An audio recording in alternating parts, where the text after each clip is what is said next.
Hey, parents. Now, we know that having tricky conversations with your teenagers can be tough. And in this live podcast, I'm going to show you how to do it in a way that builds trust and strengthens your relationship and hopefully creates changed behavior. I'm joined with Maryanne Perry, who is our life coach, and we're applying this a real life scenario to this call that happened for me yesterday. I got a call from the principal's office and it wasn't great news. So in this podcast, Maryanne's going to coach me through how to deal with this situation in a way that hopefully inspires changed behavior and changed attitude in my teenager. So thank you for listening, and please like and subscribe this video.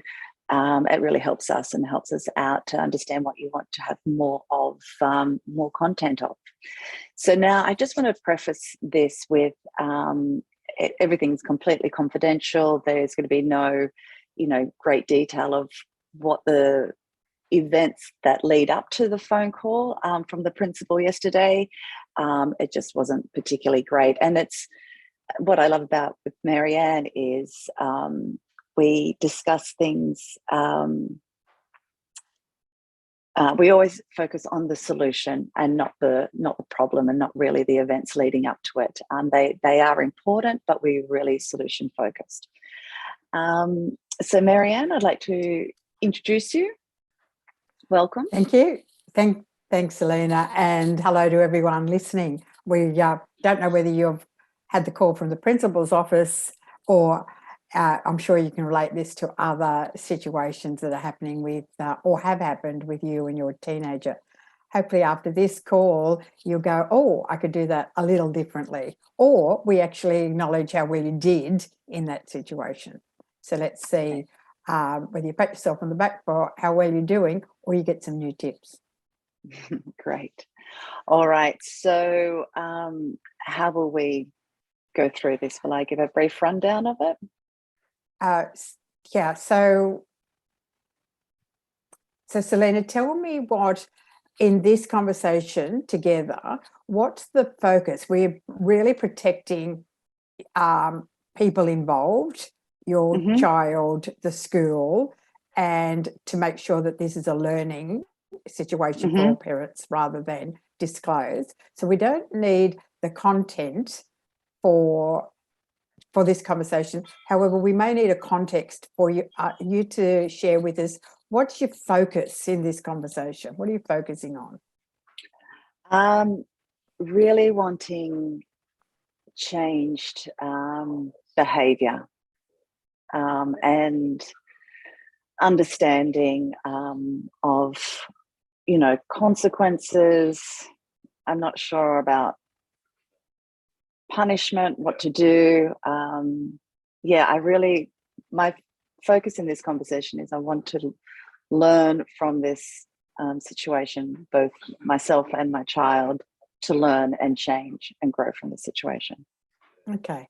All right. And so, and the focus for this was, for this conversation, is the call from the principal's office, and what you want is to reflect and learn. Okay. So given you've already handled the situation with at the school, what did you do well in that conversation? Let's have a look at what was good and helpful. Okay.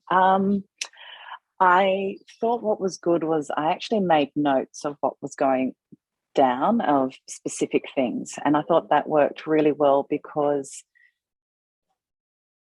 your parental fear kicks in and emotions are really charged. And it was really good to be really specific as to what event, who, when, where. So that was really good. It was something I could go back on and really be specific about. And there were, the other good thing was it's a bit hard talking to principals in that they can't reveal, they've got confidentiality. And what I found, I sort of kept asking him, like, what specifically happened where? And I needed real specific actions, because I knew I needed to take that to my child, because otherwise it was all just too wishy-washy. It was, antisocial behavior. I was like, well, what exactly? Because I needed the facts. Okay, so what you did well was, before you went to talk with the principal, you wrote down the facts as you knew them to be. Didn't know the whole picture, but you wrote down facts to keep you calmer, so that you weren't emotionally charged, because you noticed you were emotionally charged when you got the call. Then you wrote down the facts as you knew it. Then you went to the principal and you were wanting some more facts. He wasn't really. Yep. I was writing down the facts actually from the call, like when I got the call, and then I was writing down facts. And then after that, I spoke to one of the other parents, which was really good, because we established we're on the same page together, in alignment with what had happened and what we might do from now on. Okay, so you went on a fact-finding search to help you work with the facts, what's really going on here, what did happen, what specifically did happen. You said you were wanting, I guess, to get the information from the principal, and I guess in a way form a partnership about what's going to happen from those facts for your child and any other child involved, as well as another parent of a child involved. So trying to get agreement from the adults as well as the facts. Okay. So, Selena, what is it about the situation you felt you didn't handle so well? So once I spoke to the adults, then I didn't want to talk to my child because I was too upset with them. But he kept asking, "Oh, can we talk? Can we talk now?" And then I did, and I was angry with him, and I wasn't listening to his facts of what he had to say about it all. So, so that then you get into an argument about it, and it would have been better if I had just really tried to be calm about talking to him, but I was really built up with all my facts that I had in my head that I wasn't. So the challenge for you was really doing a fact find with your child, because your emotions had kicked in and you weren't going to have a conversation to get his side or his version, because you'd made a decision about his part in it. Okay. So you had anger and hadn't done fact finding with him. What do you think was happening to him as he's trying to speak and wanting you to hear his version? What do you imagine it was happening for him? Yeah, I could see he was getting quite upset with me. And I realized then that I'd gone too far with it. And so, and then I realized in that conversation, I realized I needed to stop and listen to him about what his side of the story was. And then I said to him, okay, well, this is what I've got from the principal. So you need to go back to the principal today and you need to have a conversation with the principal about it. And so you were telling him the actions he needed to do? That was definitely one of my requests of it. Yes. And his acceptance of your request? Yeah, he just sent me a text and he said he's spoken to the principal. And I said to him, I'm going to follow up with the principal as well. So.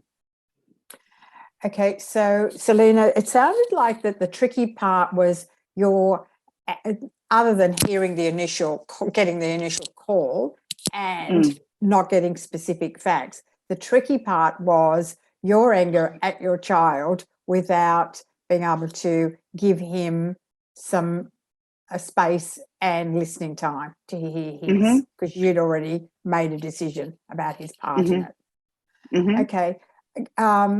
Going forward, because it sounds like the anger piece, going forward, what could how could you handle the anger piece so that you could stay engaged with your child? Yeah, that was a tricky part, because because of all the situation around that, I was really frustrated that so that was hard. How to work around that is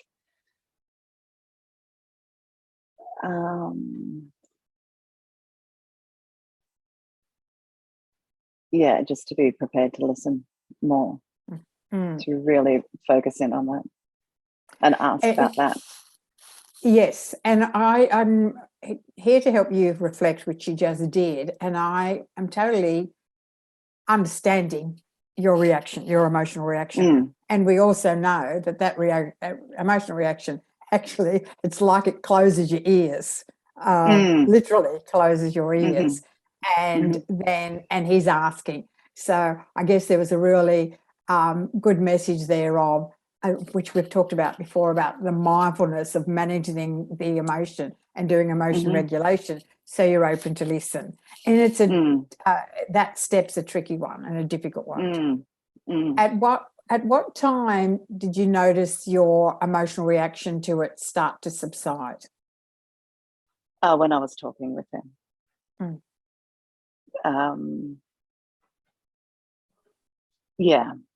Just during that conversation.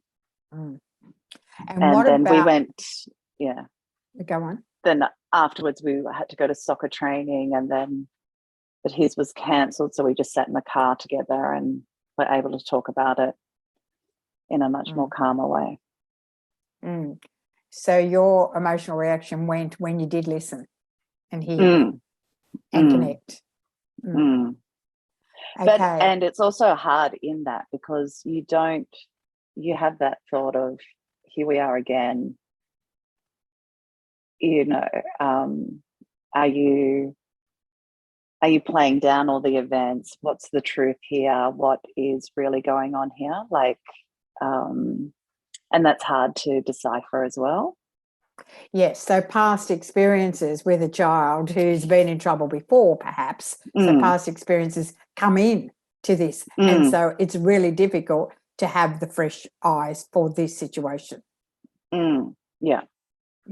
And I guess it's the challenge for parents is that emotional regulation, to listen to them, to manage any background story or beliefs we have about our child's repeated behaviour or previous behaviour, to listen with fresh eyes to this one, and then see if there is a link to past behaviour, or is this a completely different scenario for them.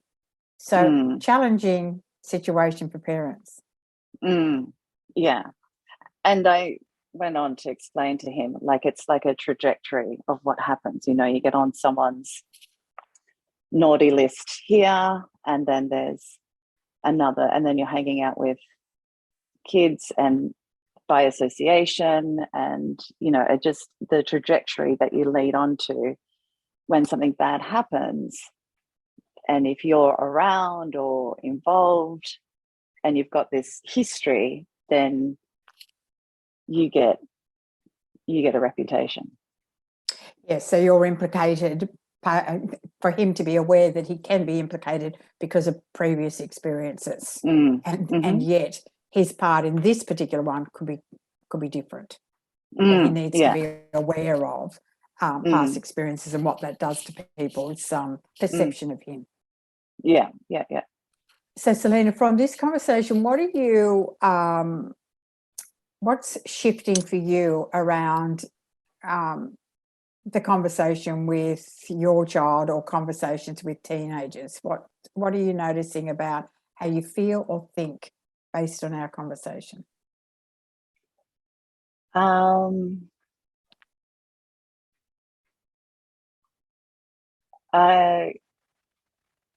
It's hard to decipher what the truth is when you have all different perspectives of it. It's really hard. And when you only hear from one person and then speak to another person and then try and link it all up and you're discussing it with your teen who is triggered because they know that there's trouble, and they don't want to get their friends involved, or they don't want to, you know, it can be really tricky.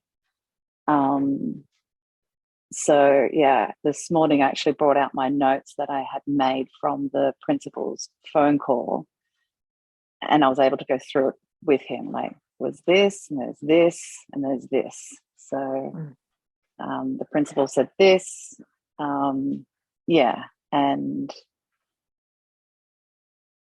yeah, I think yeah, it's just tricky. Yeah, and the tricky bit was, I guess, people's perception of it, and which perception is their reality, their experience of this is what my experience, and this is because beliefs come into place and what they're privy to in the picture, in the situation. So yes, that's tricky, and you did try to get facts from everyone involved. The next piece is, it sounds like there's layers to a tricky conversation with your teenager. It's the one that needs to be had at the time that brings you back into connection and listening to them with all the other facts involved. And then today to have another conversation about what did everybody learn, including him and you, and what's his action that he needs to do, and being quite directive with that. Yeah. So, Selena, now, if you were to face something like this again, what would you do the same, and what would you do differently? Yeah, probably writing down the facts as you learn them is what I would do the same. What I would do differently is I should have said no to Ollie when he wanted to have that conversation, because I knew I wasn't ready for it. I knew I was too upset by it. So to give him a boundary and say, no, actually, now is not a good time. I'm too upset still. Yeah, talking about your need in it. Yeah. And Selena, when you made a request for Ollie to speak to the principal today, what are you now hoping that the gain will be for Ollie? Well, it's the last day of term, and he really wanted to have the day off with all his mates. And I said, no, you're on the bad list. So by going today, you're going to show the principal that you are a diligent student. And you got to also show him the maturity and the confidence that you've taken this seriously, and you taking the time to explain yourself, and hopefully he will see that you are you've got the maturity and you're gaining a better rapport with him, because right now you're on the naughty side, and by doing this you might not be so far down the naughty side. You might balance it up a bit and build rapport with him, and build, because I know he's a smart kid, and I know he can I think it's really good to learn and to speak his truth, and to stand up for himself in the situation as well. Yes, so there's lots of benefits you saw for your child today: taking responsibility, changing the principal's perception of him, because he's going to see a different experience of him, and then developing and growing through the whole thing. Yeah. So anything else you want to say around how you handled it and where it's at the moment? I think that's a good outcome. He knows that I'm taking it seriously and there needs to be changed behaviour.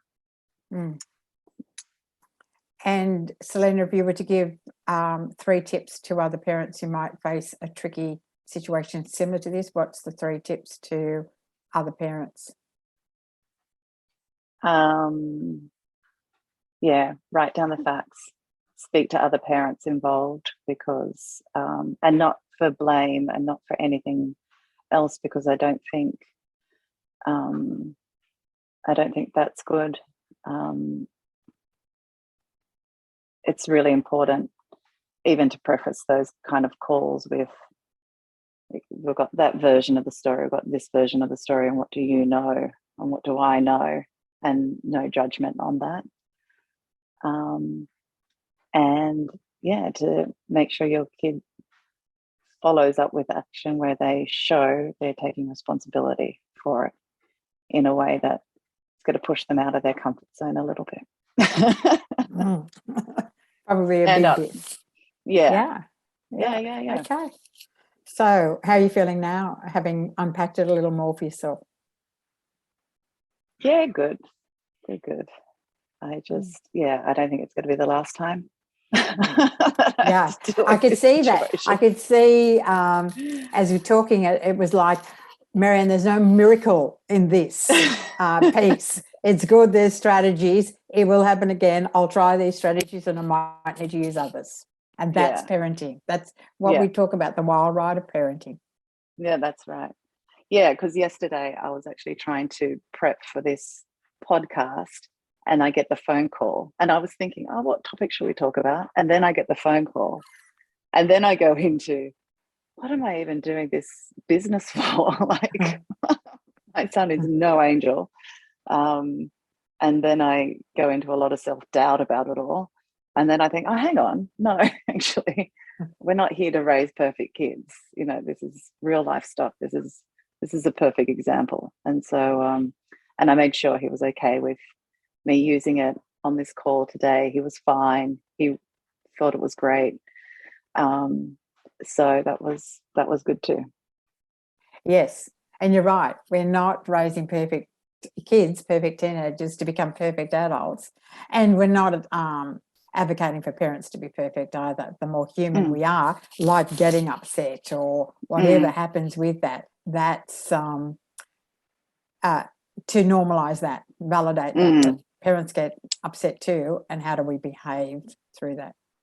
Okay, yeah, that's it. Great. Thanks, Selena. No worries. And if anyone here who's listening to this wants to speak to Maryanne and join us as a guest on this podcast and speak directly to Maryanne about your specific situation, then send us a message and we will book in a time for you. And if you want to dig deeper into our work, if you enjoyed this and you want to dig a little bit deeper, you can, the first step we recommend is to actually look at our book, which is called The 5 Secret Keys to Their Emotional Needs. It's at conversationtoolkit.com/book, and I'll put a link below. We've got it on special at the moment for $8.90, and it's a great book to just understand there's 5 emotional keys that get triggered in situations. So I guess the keys in this one, they were all involved, weren't they? So but it was they were definitely all involved. So if you want to find out what those keys are, it helps you when you are talking with your teen to talk to that emotion and find resolution fast. So thanks for listening. Thanks, Selena.